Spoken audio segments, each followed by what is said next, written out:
I am pure it that was pulsing rhythmically, but I can feel that soon I shall be ready to talk about he or she.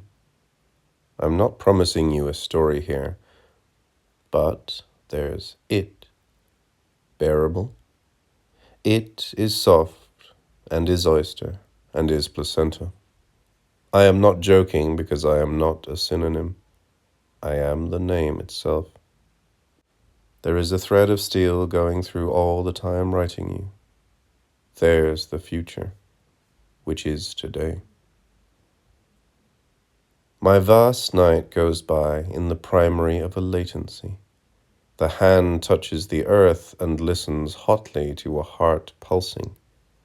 I see the great white slug with a woman's breasts.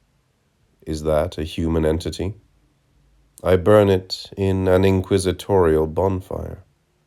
I have the mysticism of the darkness of a remote past, and I emerge from these victims' torches with the indescribable mark that symbolizes life.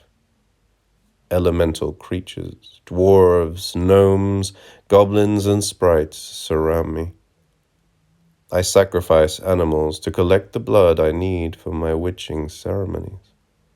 In my fury, I offer up my soul in its own blackness. The mass frightens me who carries it out, and the clouded mind dominates matter. The beast bares its teeth, and in the distance of the air gallop the horses of the carnival floats. In my night, I idolize the secret meaning of the world, mouth and tongue, and a horse free with loosed strength. I keep its hoof in amorous fetishism. In my deep night, a mad wind blows that brings me scraps of screams. I am feeling the martyrdom of an untimely sensuality. In the early hours, I awake full of fruit. Who will come to gather the fruit of my life, if not you and I myself? Why is it that things an instant before they happen already seem to have happened? It's because of the simultaneity of time. And so I ask you questions, and these will be many.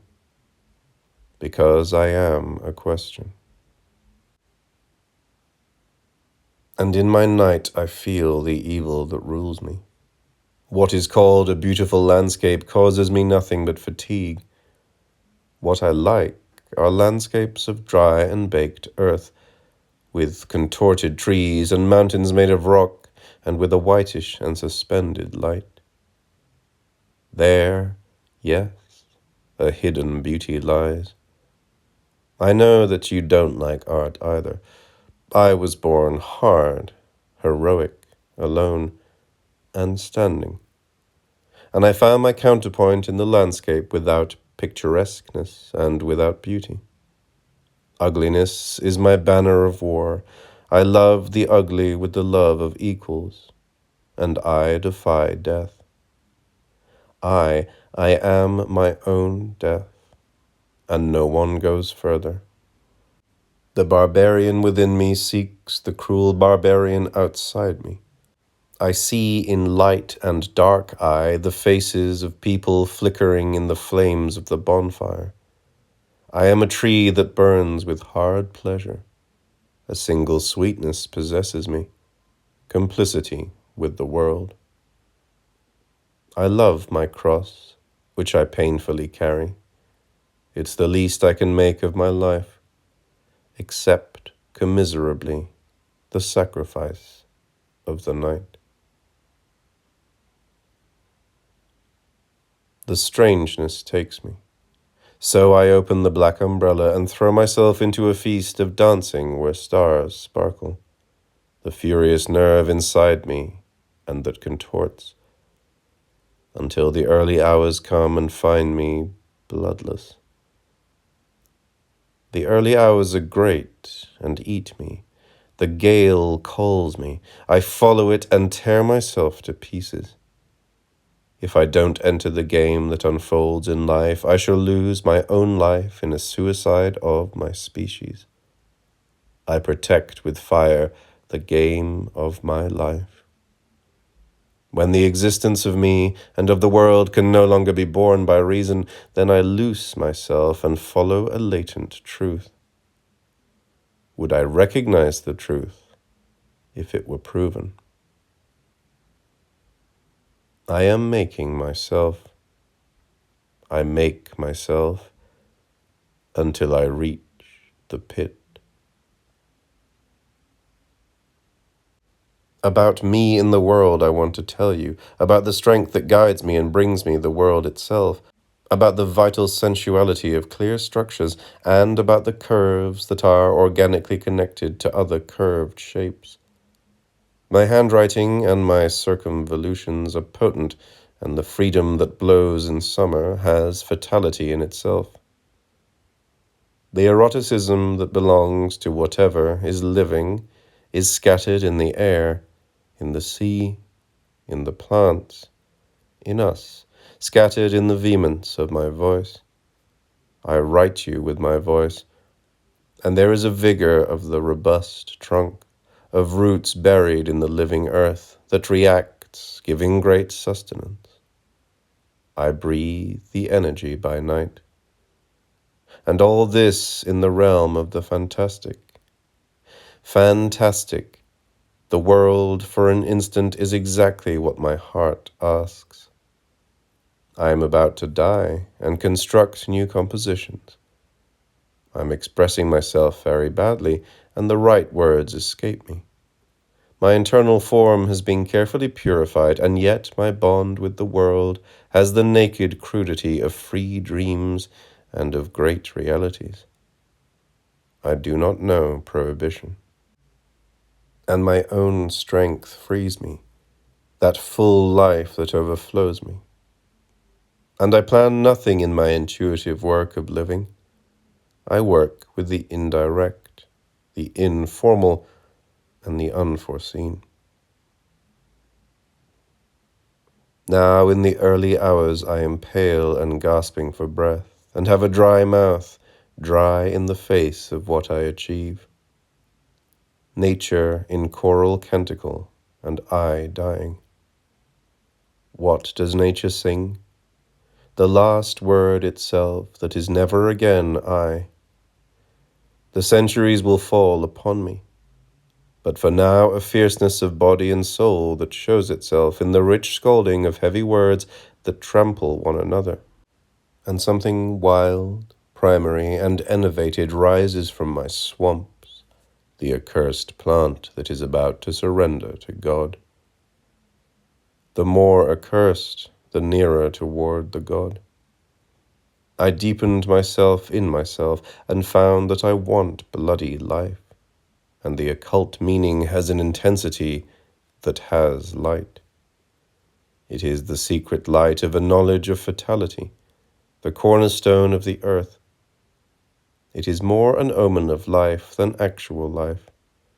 I exercise it, excluding the profane. In my world, little freedom of action is granted me. I am free only to carry out the fatal gestures. My anarchy obeys subterraneously, a law in which I deal occultly with astronomy, mathematics, and mechanics. The liturgy of the dissonant swarms of the insects that emerge from the foggy and pestilential swamps. Insects, frogs, lice, flies, fleas, and bedbugs, all born of the corrupted, diseased germination of larvae.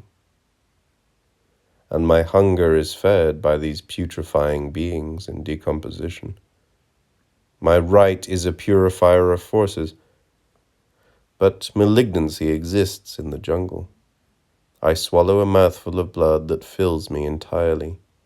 I hear cymbals and trumpets and tambourines that fill the air with noise and uproar, drowning out the silence of the disk of the sun and its marvel.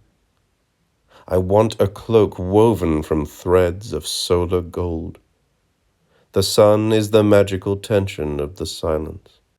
On my journey to the mysteries, I hear the carnivorous plant that laments times immemorial, and I have obscene nightmares beneath the sick winds. I am enchanted, seduced, transfixed by furtive voices. The almost unintelligible cuneiform inscriptions speak of how to conceive and give formulae about how to feed from the force of darkness. They speak of naked and crawling females. And the solar eclipse causes secret terror that nonetheless announces a splendor of heart. I place upon my hair the bronze diadem. Beyond thought, even further beyond it, is the ceiling I looked at when I was an infant. Suddenly I was crying. It was already love. Or I wasn't even crying. I was on the lookout, scrutinizing the ceiling.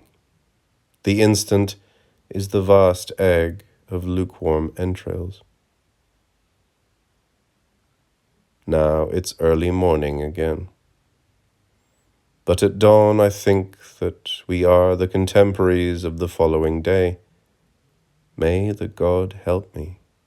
I am lost. I need you terribly. We must be two, so that the wheat can grow tall. I am so earnest that I'm going to stop. I was born a few instants ago, and I am dimmed. The crystals clink and sparkle. The wheat is ripe. The bread is shared out. But with sweetness, it's important to know. I don't think, just as the diamond doesn't think. I shine wholly limpid. I have neither hunger nor thirst. I am. I have two eyes that are open, toward the nothing, toward the ceiling. I'm going to make an adagio. Read slowly and with peace. It's a wide fresco. Being born is like this. The sunflowers slowly turn their corollas toward the sun. The wheat is ripe. The bread is eaten with sweetness. My impulse connects to that of the roots of the trees. Birth. The poor have a prayer in Sanskrit. They ask for nothing. They are poor in spirit. Birth. The Africans have black and dark skin. Many are the sons of the Queen of Sheba and King Solomon. The Africans to put me to sleep, I newly born, intone a primary rigmarole, where they sing monotonously that the mother-in-law, as soon as they go out, comes and takes a bunch of bananas.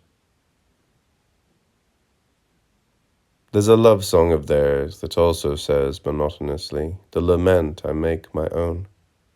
Why do I love you if you don't return my love?